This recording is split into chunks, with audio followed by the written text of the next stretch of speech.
Avec le Trends Invest Challenge gratuit de Trends Tendance, tout le monde peut investir. Investissez 100 000 € virtuels, gagnez 10 000 € bien réels. Participez sur investchallenge.be.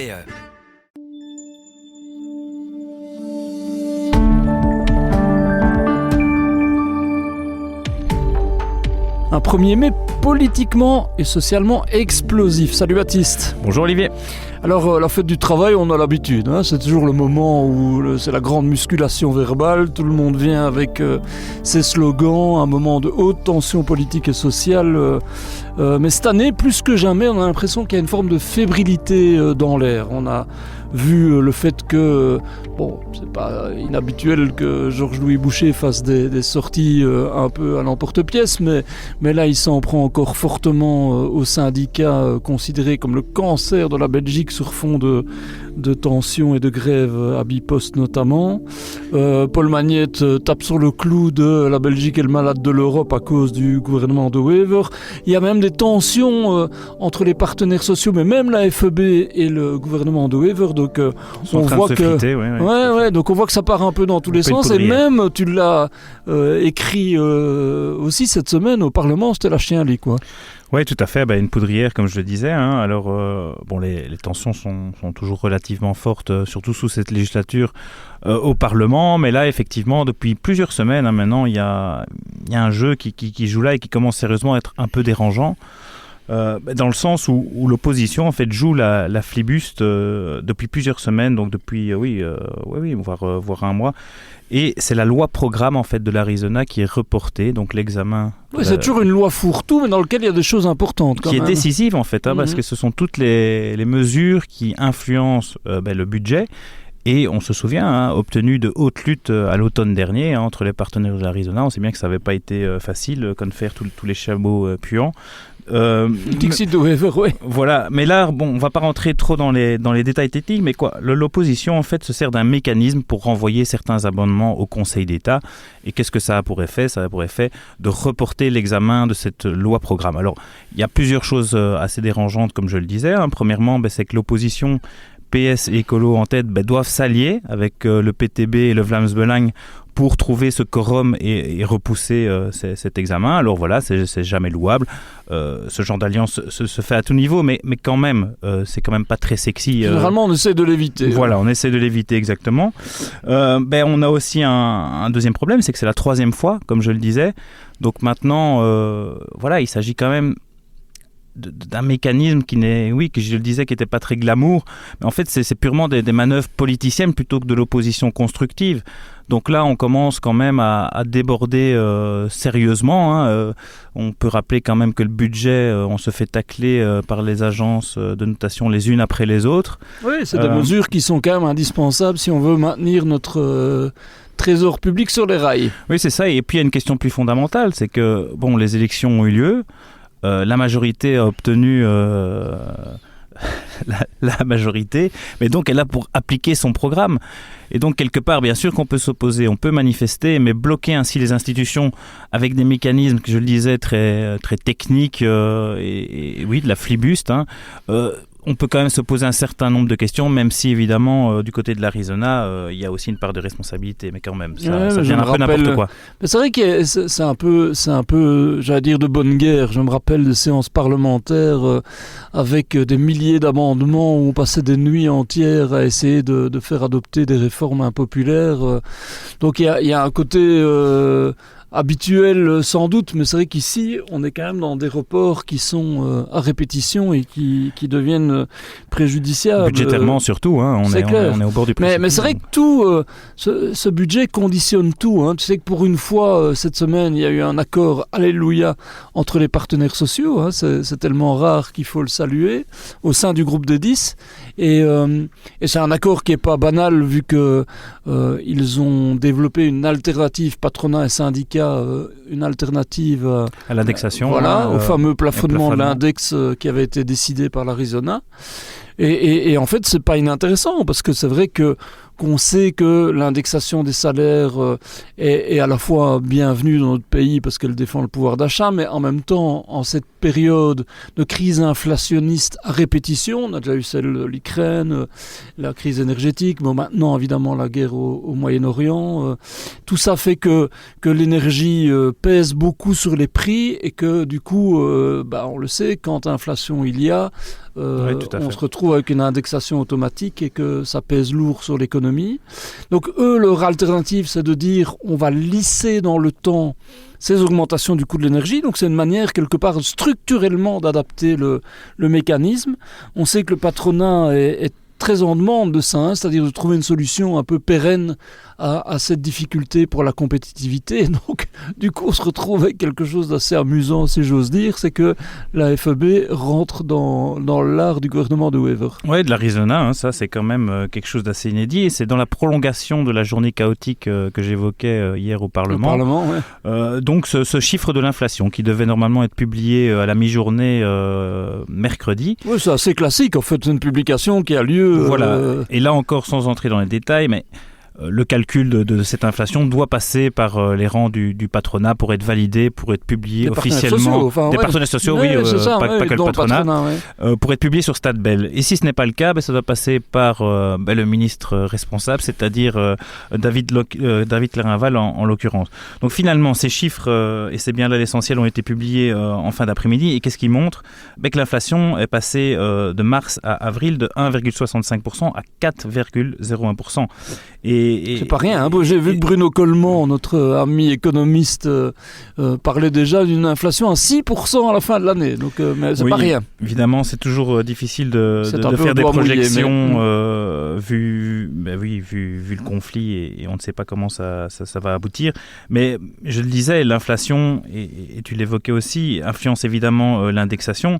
Et quelque part, du point de vue de la FEB, c'est encore le dernier clou sur le cercueil. On sait bien qu'elles font face à un choc énergétique qui commence à être visible. C'est dommage parce que l'emploi privé, j'ai lu ça par ailleurs en début de semaine, au premier trimestre commençait à se relever, mais c'était avant cette crise. Et l'emploi industriel les pertes d'emplois industriels commençaient à se stabiliser. À mon avis, là, on est complètement dans un autre paradigme.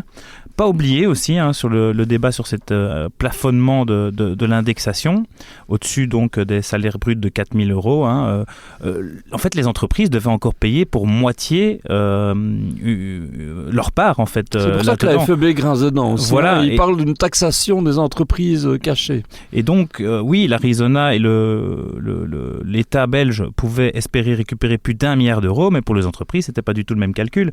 Et donc, là, on comprend qu'il y a peut-être un momentum pour la FEB qui se dit ok, ici moi je me suis arrangé avec les syndicats, je veux depuis des décennies modifier ce mécanisme de l'indexation. Elle a vu une fenêtre d'opportunité mais qui malheureusement n'a pas été, malheureusement pour elle, n'a pas été suivie par le gouvernement, ça c'est clair. Alors on voit que socialement évidemment c'est une année chaude, on a presque pris l'habitude des mouvements sociaux et des grèves, manifestations à répétition du Front commun syndical. Il parle toujours d'un marathon contre le gouvernement de Wever. On est toujours un peu là-dedans. Maintenant, il y en a une de grève qui a pris le dessus particulièrement ces dernières semaines, c'est celle à Bipost, l'entreprise publique autonome, avec cette opposition des syndicats au plan de transformation voulu par le CEO et la direction de l'entreprise. C'est un peu la chien à lit comme au Parlement, mais dans la rue et dans les boîtes aux lettres, vu que pendant 4 semaines, on n'a plus eu de courrier. Et qui illustre cette tension dont Exactement, on parlait au début. Quoi. Donc c'est une tension, et donc politiquement, évidemment, ça a aussi des conséquences, j'allais dire, habituelles. C'est vrai que c'est assez souvent facile de taper sur les syndicats. Bon, ici, il donne un peu le bâton pour se faire battre, mais donc Georges-Louis Boucher dit les syndicats, c'est le cancer, ils détruisent la richesse de la Belgique, ils sont en train, c'est pas tout à fait faux, de porter cette entreprise sur le chemin de la faillite. Une entreprise qui n'est pas du tout bien et beaucoup s'inquiètent. Voilà, donc c'est vrai et qui est dans un contexte concurrentiel terrible avec tant des opérateurs comme PostNL ou autres, mais aussi des privés qui lui taillent des croupières dans un nouveau un nouveau marché qui est celui des colis, qui devrait être sa planche de salut. Bon, on ne va pas refaire cette histoire-là, mais c'est vrai qu'il y a une vraie tension là. Et que les syndicats sont pointés du doigt en partie à juste titre.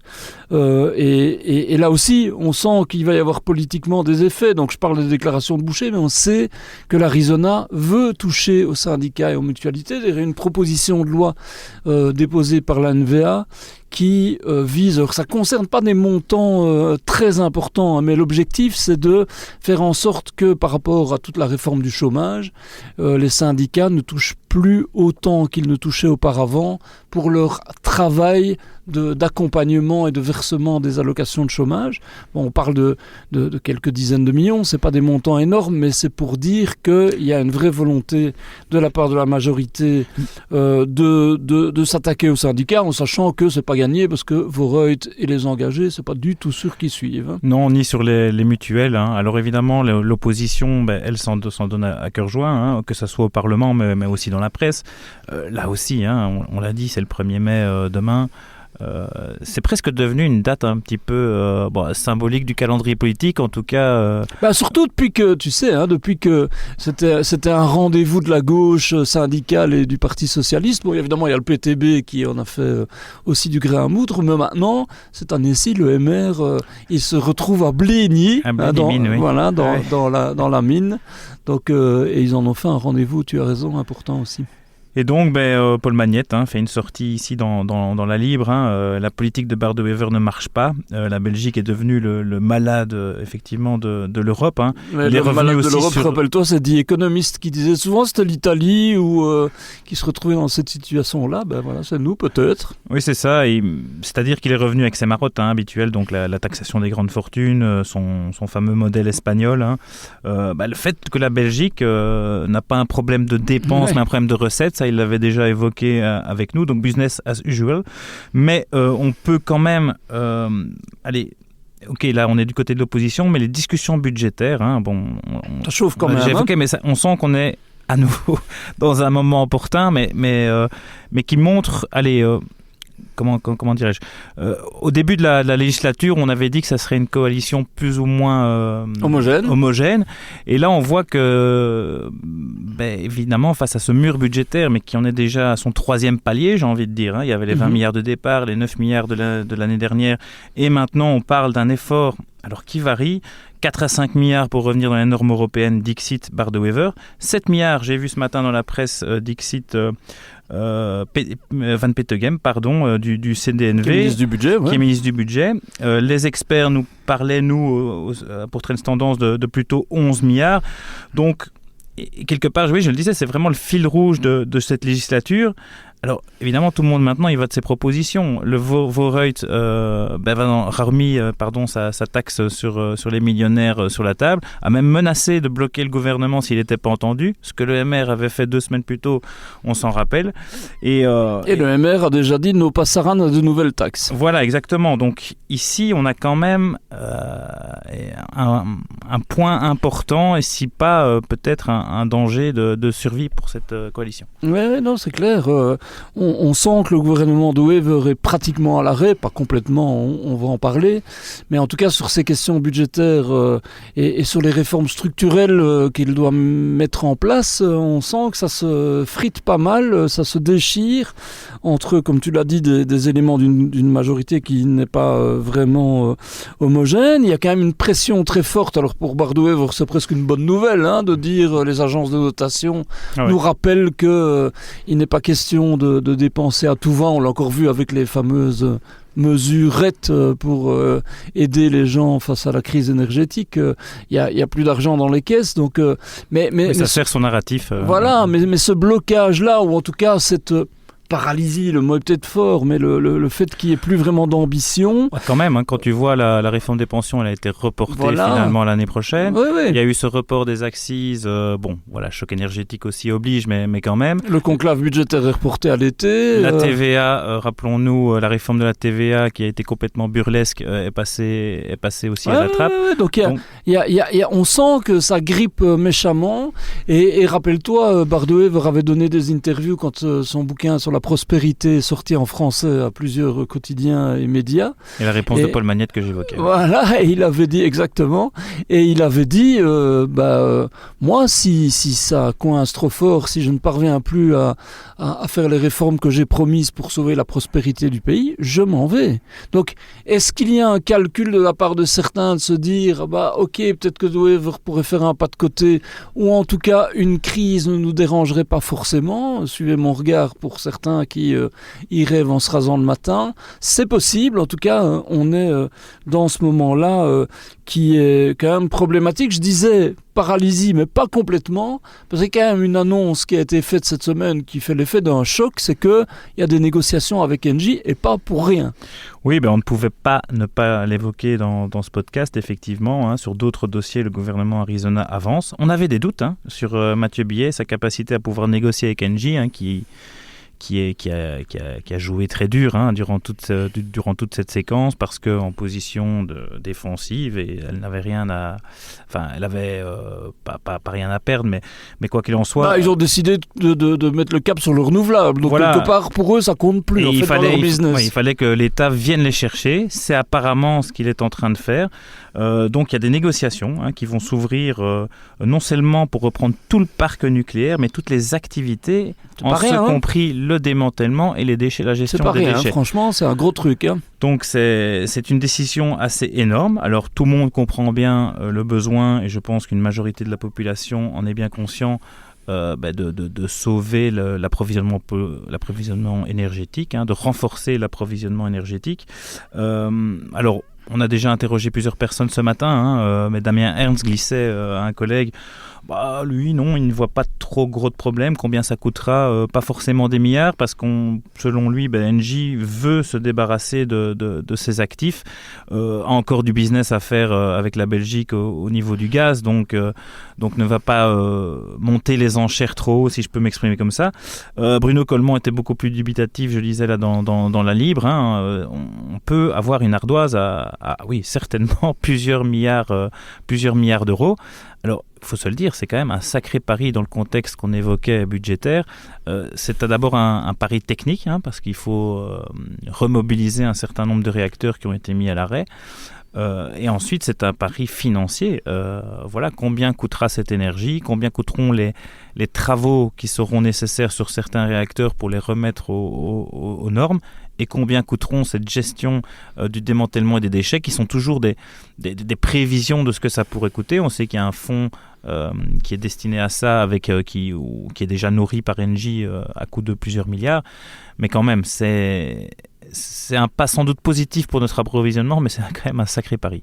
Surtout, on sait que Engie, comme tu l'as dit, n'a rien à perdre. Eux, ils ont mis le cap sur le renouvelable, et dans leur stratégie, ce n'est plus nécessairement une priorité.